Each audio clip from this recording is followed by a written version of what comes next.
존경하는 국민 여러분, 제77주년 재헌절입니다. 오늘의 대한민국이 있기까지 산업화, 민주화, 헌정질서 수호를 위해 헌신해온 모든 분들께 존경과 감사의 인사를 드립니다. 경축식에 참여해 주신 여러분께 입법부를 대표해 감사드립니다.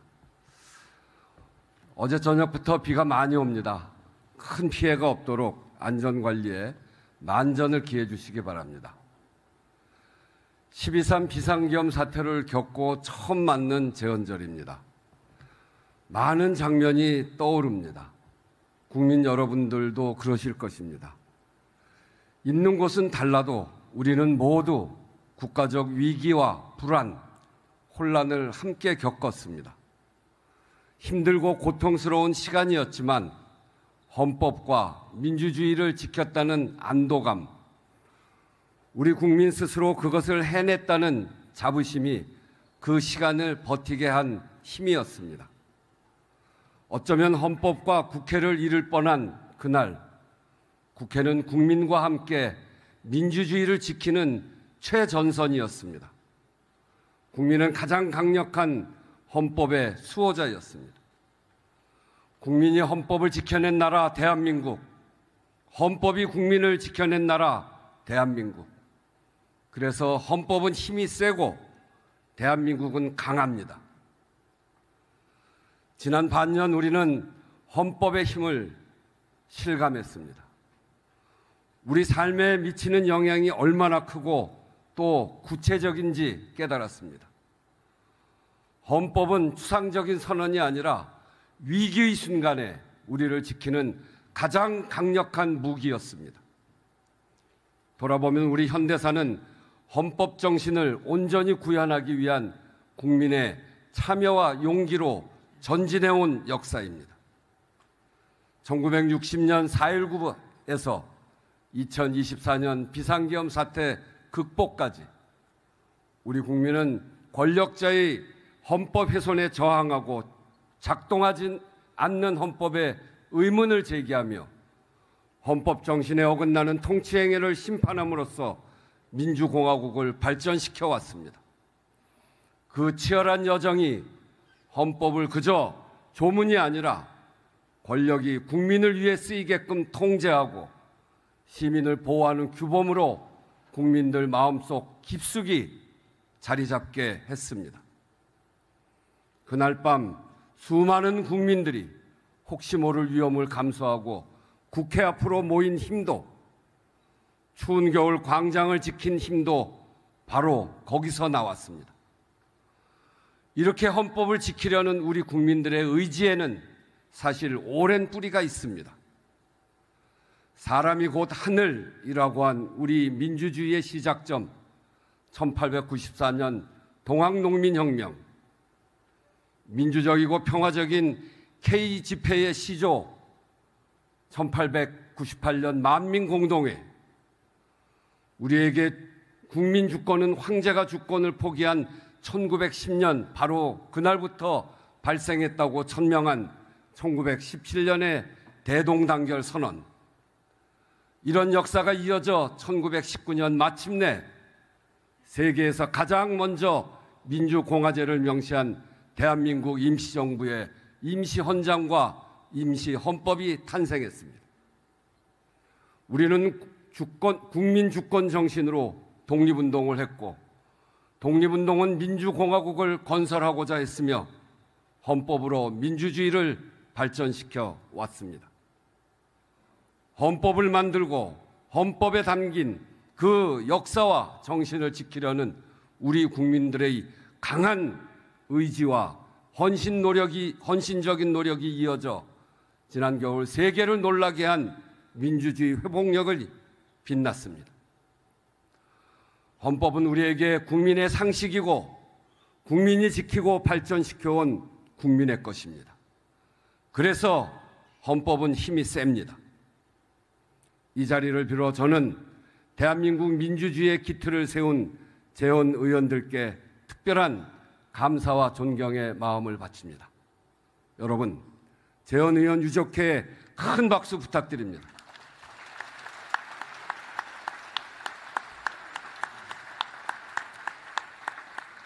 헌법이 힘이 센 것은 헌법이 국민을 지키기 때문이기도 합니다.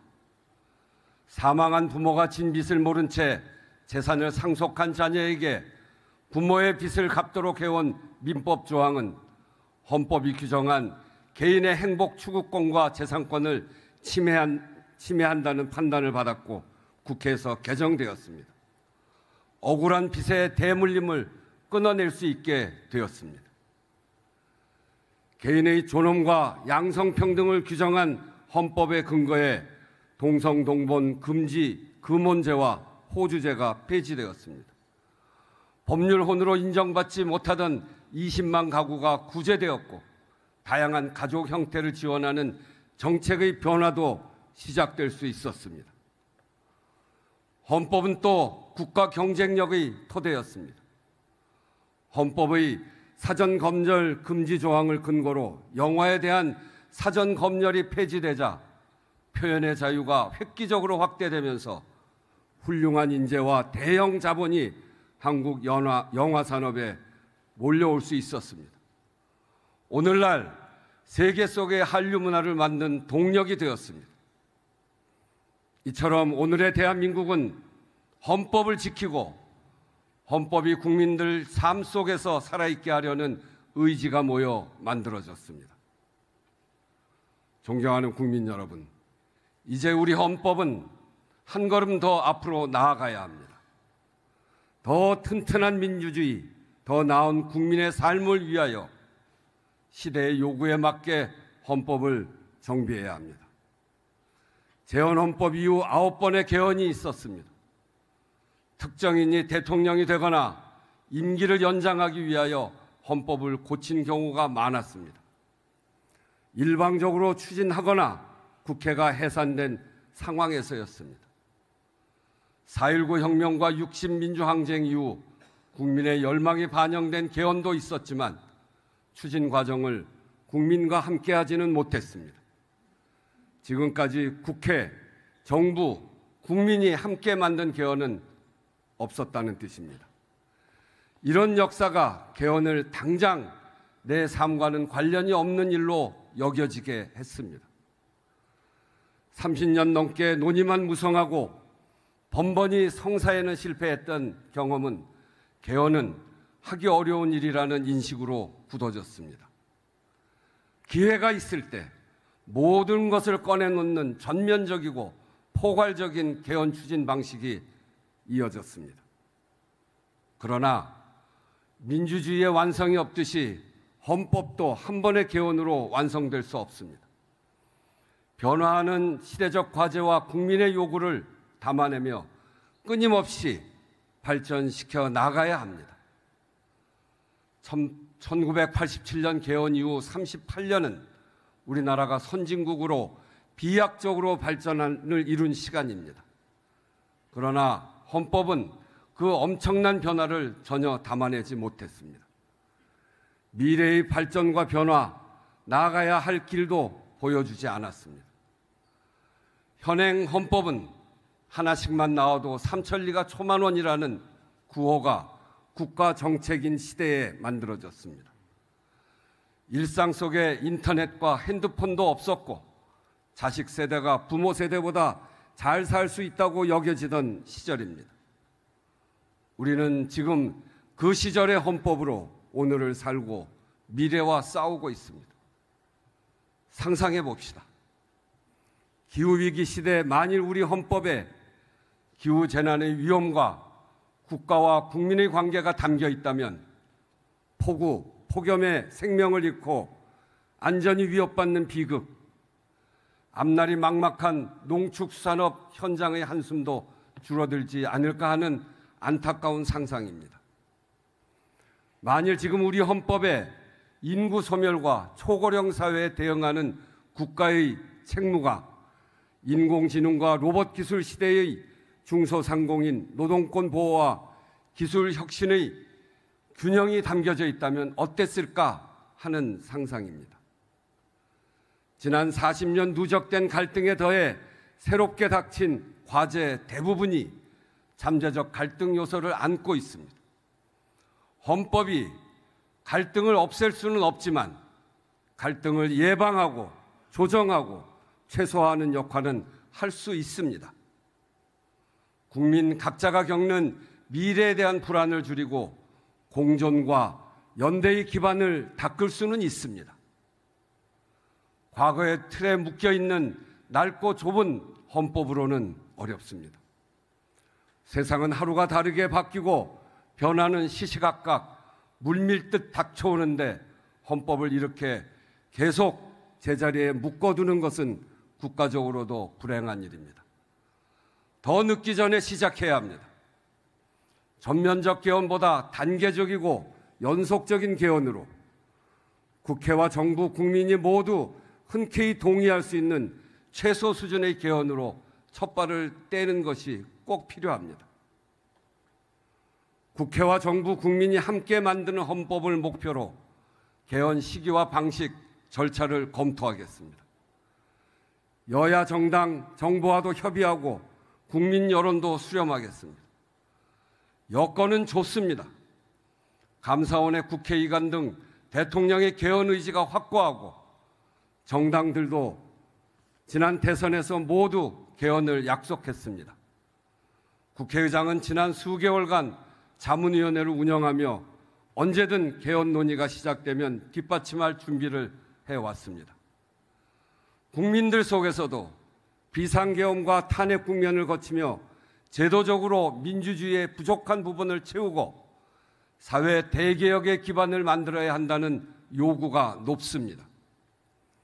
본격적인 개헌 추진 시기는 여러 상황을 두루 살피면서 판단하겠습니다. 대내외 경제 여건과 향후 정치 일정, 인수위도 없이 출범한 정부가 안정화되는 시점 등을 종합적으로 고려할 필요가 있습니다. 현재로서는 정부 구성이 완료되고 시급한 민생과 개혁 과제가 가닥을 잡아가는 시기가 바람직합니다. 당면 현안을 어느 정도는 매듭지어 가면서 다음 단계로 넘어가야 동력을 유지할 수 있을 것이기 때문입니다. 올 하반기에는 국회 헌법 개정 특위를 구성할 수 있을 것으로 봅니다. 국민투표법 개정, 국민이 개헌 방향과 내용에 참여할 방안 마련, 헌법 개정안 성안, 이 세 가지가 필요합니다. 헌법에 물꼬를 트는 것이 가장 중요한 만큼 헌법 개정안은 우선 합의 가능한 것까지만 담는다는 목표를 분명히 할 필요가 있습니다.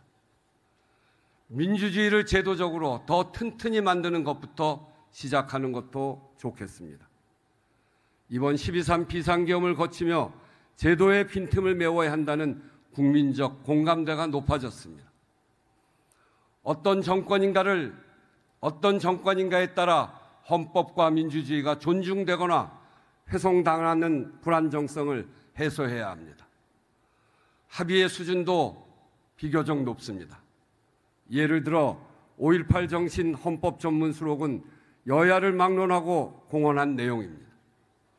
국민의 기본권을 제한하는 비상계엄의 선포와 해제 절차에 민주적 통제장치를 둬야 한다는 요구도 광범위합니다.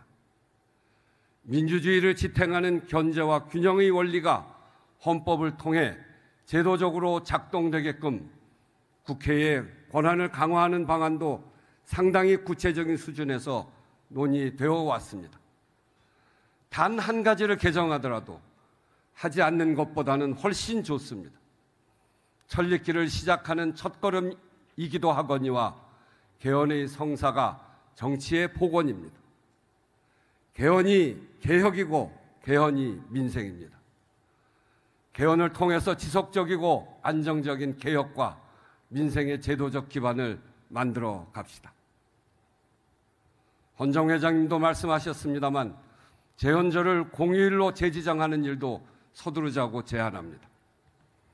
대한민국의 초석인 헌법 공포를 기념하는 역사적 의미가 큰 날임에도 불구하고 5대 국경일 중 제헌절만 유일하게 공휴일이 아닙니다. 헌법의 중요성과 상징성에 걸맞게 위상을 바로 세워야 합니다. 여야를 막론하고 여러 건의 법안이 발의되어 있습니다. 국민 10명 중 8명이 찬성할 정도로 공감대도 넓습니다. 제헌절을 헌법의 가치와 정신, 헌정사의 교훈을 되새기며 온 국민이 함께하는 헌법 축제의 날로 만들어 갑시다.